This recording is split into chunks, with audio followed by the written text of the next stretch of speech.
Adopted children move predominantly from poorer third world countries or transition economies to richer countries in North America and Western Europe, including Scandinavia, Italy, and recently Spain.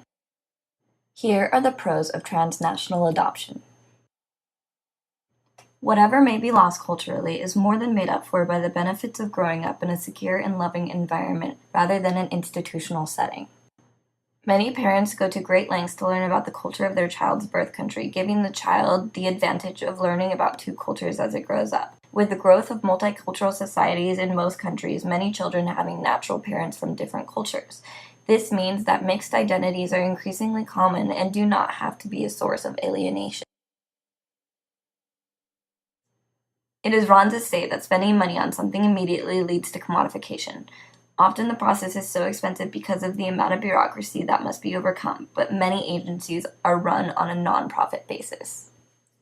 Many adults could not put a price on the value of having a family, and this is why they are willing to pay so much, not just for adoption, but for other avenues for starting a family. In many countries, they are saving children with a bleak future, such as the abandoned female babies in China. In these cases, the parents have already abandoned their daughter and do not profit from any subsequent adoption.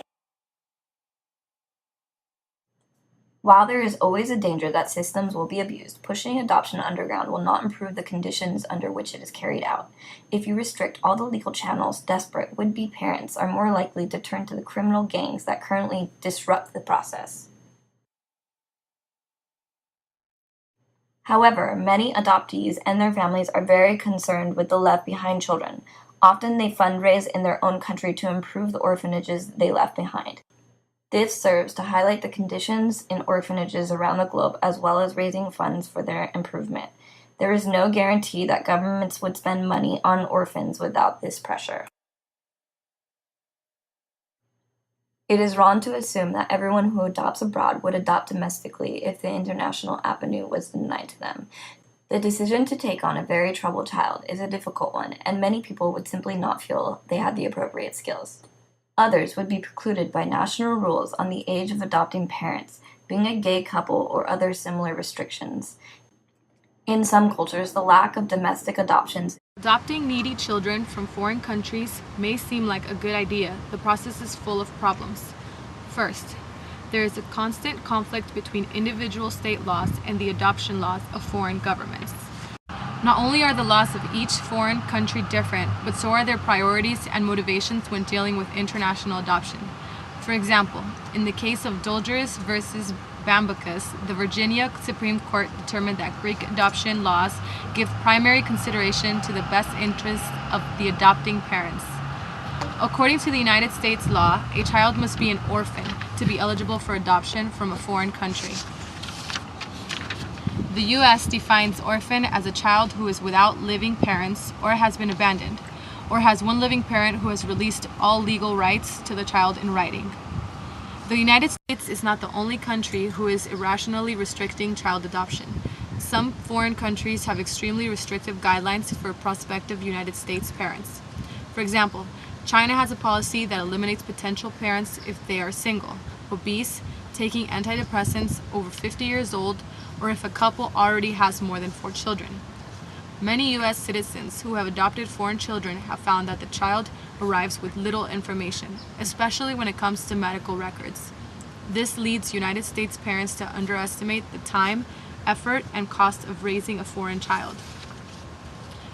The foreign adoption agencies can also be a problem. There are many different adoption agencies, and some care more about financial gain and less about the welfare of children.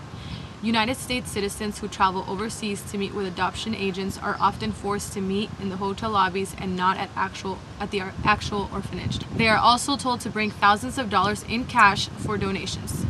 The fees and taxes associated with international adoption are often unofficial and difficult to see in writing.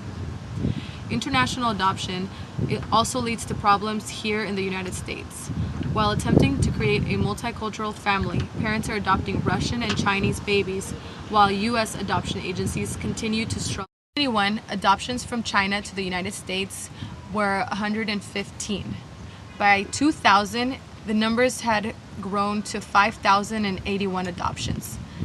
By the end of the 1990s, China was the number one leading country for sending children to the United States and the world. Up until 1999, China required parents to be at least 35 years of age, most of which were unmarried. China's policies have recently changed and now prohibit adoption by gay and lesbian parents, and also limit single-parent adoptions.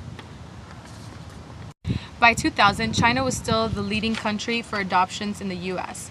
China had a number of 5,081, Russia had 4,269, and South Korea 1,794. The majority of adoptees for all of these countries were baby girls. Parents adopting from China were expected to make cash contributions of $3,000 to $4,000 US to the orphanage in which the child resides. Between 1990 and 2005, international adoption more than tripled. 42.75% of these children came from East or Southeast Asian countries.